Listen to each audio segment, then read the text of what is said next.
अस्सलाम वालेकुम ख़वातीन हज़रात, मैं हूं आपका मेज़बान सुमैर। तो आज के नए प्रोग्राम में हम आपको खुशामदीद कहते हैं। दोस्तों, आज भी हमारे पास बहुत ज़बरदस्त किस्म की ख़बरें हैं, बहुत ज़बरदस्त किस्म की अपडेट्स हैं, लेकिन आप लोगों ने गौर से सुननी है क्योंकि आप लोगों को इनमें से कुछ ना कुछ सीखने को ज़रूर मिलेगा। और एक खबर तो ऐसी है जिससे आपको एक कॉन्फिडेंस आएगा, क्योंकि आप लोग भी समझते हैं कि जब भी कोई इंसान शादी पर जाता है या किसी वलीमे पर जाता है, किसी दावत पर जाता है, तो सबसे पहले आपके कपड़े देखे जाते हैं। और बहुत सारी लड़कियों को तो ये ताना दिया जाता है, ये वही कपड़े नहीं है जो तुमने फलां फंक्शन में पहने थे, ये वही जोड़ा नहीं है जो तुम फलां शादी में पहन कर आई थी। और उस लड़की को बड़ा बुरा लगता है। अब वो अफोर्ड कर सकती हो ना कर सकती हो, लेकिन ये बातें उसको तकलीफ देती है। इसी तरह से ये बातें लड़कों में भी होती हैं, लड़कों को भी ये बातें तकलीफ देती है।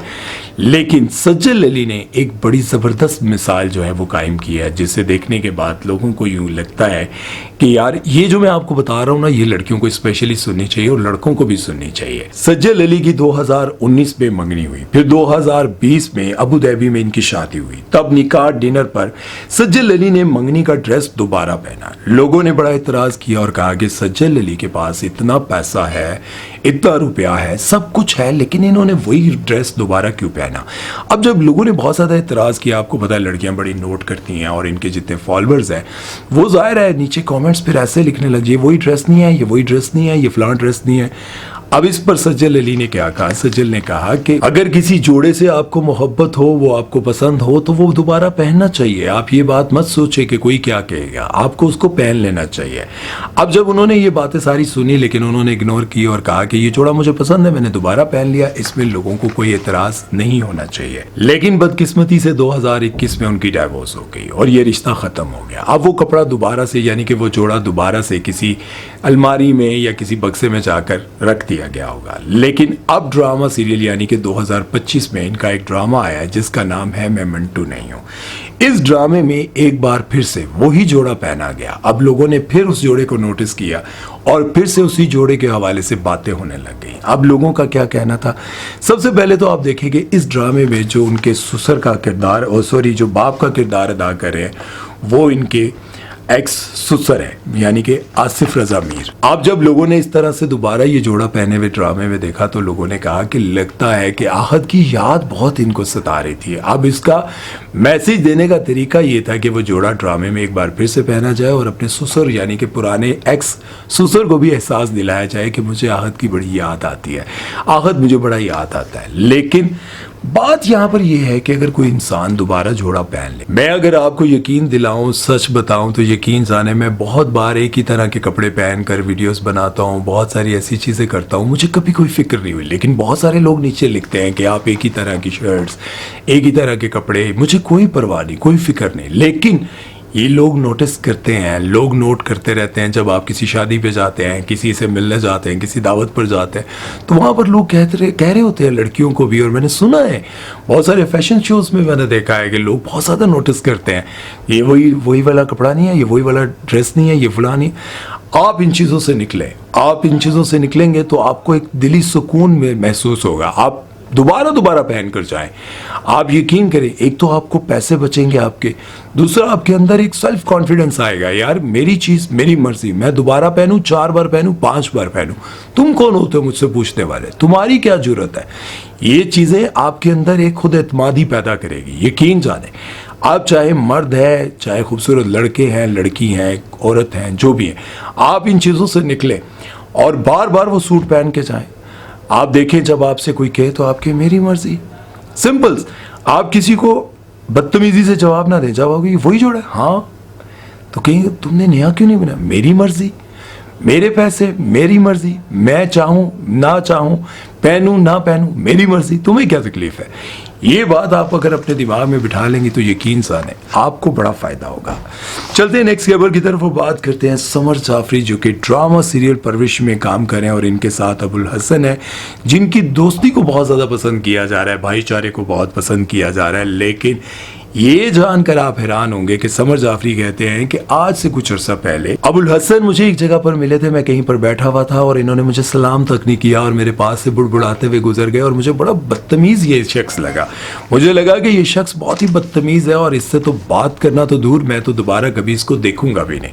लेकिन जब मुझे ड्रामा सीरियल परवरिश में कास्ट किया गया और मुझे पता चला कि मेरे साथ अबुल हसन है, तो एक बार फिर जब मेरे सामने आया और जब हम दोनों सेट पर एक साथ काम कर रहे थे तो मुझे बड़ी हैरानी हुई कि यार वो शख्स जो मेरे पास से गुजरा बदतमीजी करते हुए, बुड़बुड़ाते हुए, और आज मेरे साथ ये जो काम कर रहा है, दोनों में ज़मीन आसमान का फ़र्क है। तो उन्होंने कहा कि मैंने उससे पूछा कि फ़लाँ डेट को फ़लाँ जगह पर जब तुम मुझे मिले थे, मेरे पास से गुजरे थे, तो तुमने बदतमीज़ी क्यों की थी? उसने कहा मुझे तो याद भी नहीं, शायद मैं गुस्से में हूँ, अपने साथ कोई बात करता हुआ जा रहा हूँ। और आपको पता है अबुल हसन पहले भी इस तरह की बहुत सारी चीज़ें कर चुके हैं। इनको शायद कोई मसला है या जो भी है, लेकिन ये अक्सर ऐसी चीज़ें कर जाते हैं। और पहले तो इन्होंने बहुत गलत बातें, बहुत सारी ऐसी चीज़ें बोली हैं जिसकी वजह से जो है इन पर बहुत ज़्यादा इतराज़ात भी किए गए। खैर उन बातों को मैं डिस्कस नहीं करता, क्योंकि ऐसी चीज़ें फैलाना और ऐसी चीज़ें करना, ऐसी बातें करना वो बहुत गलत होता है, क्योंकि किसी की जान को ख़तरा हो जाता है। और हम अपनी डिस्कशन लेकर बैठे रहें तो मेरा ख्याल है अच्छी बात नहीं है। अब इन दोनों में बहुत ज़्यादा दोस्ती, मोहब्बत और भाईचारा है और अब देखते हैं कि ये कायम रहता है या नहीं। बहरहाल हम तो यही दुआ करेंगे कि आप लोग इन दोनों को दोबारा फिर किसी ड्रामे में देखें। एनीवेज चलते हैं नेक्स्ट खबर की तरफ और बात करते हैं जी बाबर आजम के बारे में। तो बाबर आजम को उनकी एक फ़ैन लड़की मिलती है और देखते ही उनको रोने लग जाती है, चीख चीख के रोने लग जाती है। मुझे तो समझा पता नहीं किए हो गया है, बाबर आजम इन्होंने कोई पैसे खो के नस गया है या मुँह चुटाफी या लॉलीपॉप खस के नस गया है। यार समझ नहीं आ रही कि इतना रो क्यों रही है, इतना रो रही है, इतना रो रही है। और इसी तरह से सारा खान जो कि हमारी एक एक्ट्रेस हैं, उनको भी देखकर एक फ़ैन बहुत ज़्यादा रोने लगे। मायरा खान के साथ भी ऐसा हुआ, एक लड़का जो है वो यू आर ओनली माई और पता नहीं क्या क्या वो बोल रहा था कि मायरा तुम मेरी हो, मायरा तुम मेरी हो, रो रो रो रो रो के बुरा हाल कर दिया। यार इतना रो रो कर अगर आपने अपने माँ बाप से प्यार किया होता तो क्या ही बात थी। लोग अपने माँ बाप से इतना प्यार नहीं करते जितना इन लोगों से प्यार करते हैं। लोग अपने शोहर से इतना प्यार नहीं करते, उसको देख देख कर रोएं कि शोहर सुबह से रात को अब आया है, उससे गले लग के रो रहे हो कि तुम कहाँ चले गए थे, तुम कहाँ थी। मियाँ बीवी में आपस में इतना प्यार हो, लेकिन लोग इनको देखकर ऐसे रोने लग जाते हैं। और लोग ज़्यादातर सेलिब्रिटीज़ इनको जानते तक नहीं होते। जाहिर है कोई फ़ैन सामने आ गया वो रोने लग गया, लोग कोई जानते थोड़ी ही होते हैं, लेकिन वो इतना रो रहे होते हैं, इतना ज़्यादा रो रहे होते हैं गले लगने के लिए और पता नहीं क्या कुछ। और ये सिर्फ पाकिस्तान में नहीं, दुनिया भर में ऐसा होता है। आप जब किसी स्टार को देखते हैं और उसको देखते ही रोने लग जाते हैं, चीखें मारने लग जाते हैं।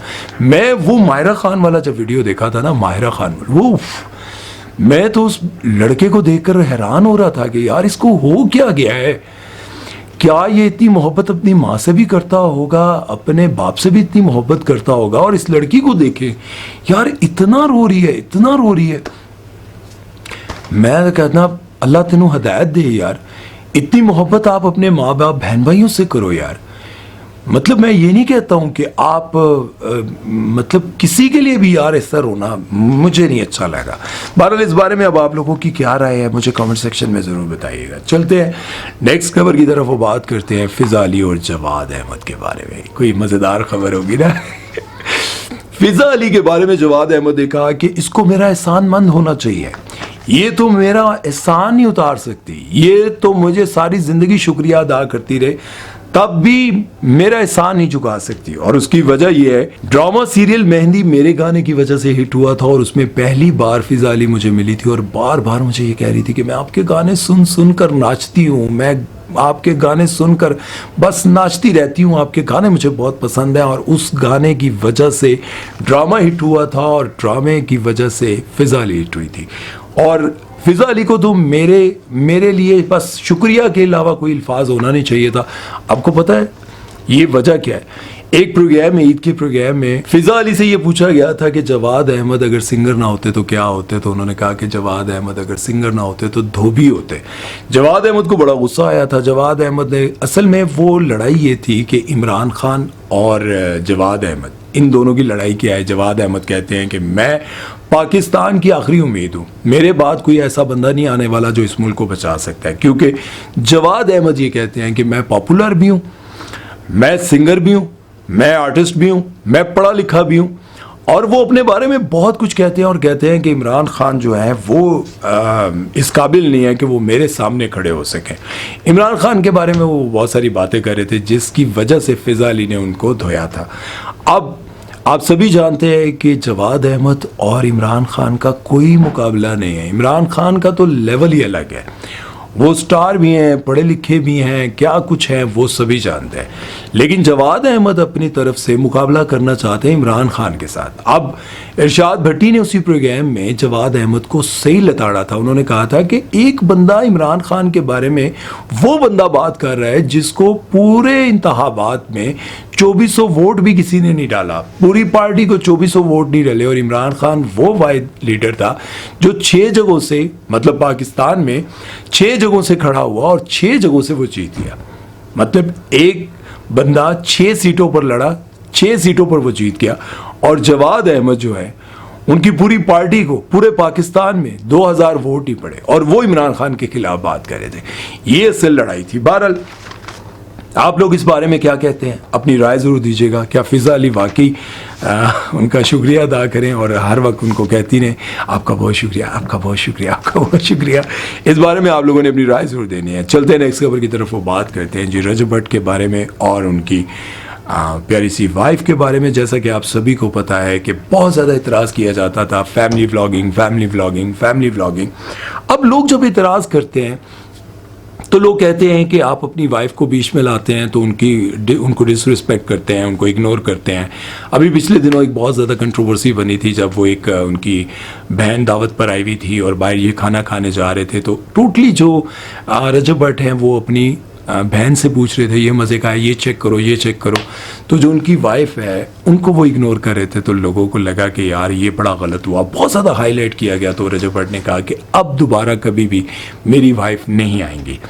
उसके बाद लोगों ने ये कहना शुरू कर दिया कि यार अपनी वाइफ को लाओ, उसके बगैर व्लॉग मज़ा नहीं कर रहे। और आप सबको ये पता है कि रजब भट्ट भी अपने व्लॉग में कह रहे थे कि यार छक्का मेरा नहीं लग रहा। क्यों? जब तक कोई वीडियो 4-5 मिलियन पर नहीं जाएगी तो अच्छे पैसे कैसे बनेंगे। तो वो कह रहे थे कि यार वीडियो तो सही चल रही है लेकिन छक्का नहीं लग रहा। अब उन्होंने क्या किया कि अपनी वाइफ को दोबारा से व्लॉग में लाना शुरू किया। पहले पाँव दिखाना शुरू किए, फिर हाथ दिखाना शुरू किए, फिर पूरी वीडियो में वो ले आए, दोबारा से ले आए और अब मास्क लगा के ले आए। अब ये सारी चीज़ें दिखाकर मुझे समझ में नहीं आती कि यार आप एक तरफ टिक जाओ। लोगों की भी समझ नहीं आती। लोग पहले कहते हैं फैमिली व्लॉगिंग देखते भी हैं, सब्सक्राइब भी किया हुआ है और व्यूज़ भी आते हैं, सारा कुछ होता है, लेकिन उसके साथ साथ जो है वो पहले वाइफ पर तनकीद करते हैं, फिर रजब भट्ट पर तनकीद करते हैं, फिर कहते हैं कि उनको लेकर आओ। जब वो आ जाती हैं तो फिर कहने लग जाते हैं बगैरत बीवी वखा के, भैन वखा के पैसे कमाना है। और यार किसी एक तरफ टिक जाओ, थोड़ा वजू एक तरफ क्यों नहीं टिकता? अगर आप एक तरफ टिक जाएंगे तो कम से कम वो बंदा भी सुकून से काम कर सकेगा। आप लोग खुद ही उसे कंट्रोवर्सीज में घेरते रहते हो, खुद ही उस बंदे को, और उस बंदे को भी समझ नहीं आती कि यार अब छक्का लगाना है। जाहिर है 2-3 करोड़ कमाने वाले बंदे का अगर 1 करोड़ बनेगा तो फिर उसको तकलीफ तो होगी, क्योंकि बेलचों से खाने वाले को चम्मच से समझ नहीं आती। तो या तो उस बंदे के हो जाओ, यार कहते हैं ना, मेरे वालिद साहब कहा करते थे, या आप किसे दा हो जाए या किसी ने अपना कर ले। तो आप या तो रजब भट्ट के हो जाओ या फिर रजब भट्ट को अपना कर लो। यार कोई एक बात समझ कर उस तरीके से कमेंट्स करो और उस बंदे को भी जीने दो। बहरहाल उम्मीद है कि आज का वीडियो, आज का प्रोग्राम आप लोगों को अच्छा लगा होगा। अपना बहुत सारा ख्याल रखिएगा। अपने फेवरेट लीडर का नाम कमेंट सेक्शन में ज़रूर लिखिएगा। सुमैर चौधरी को दीजिए इजाज़त। अल्लाह हाफिज़।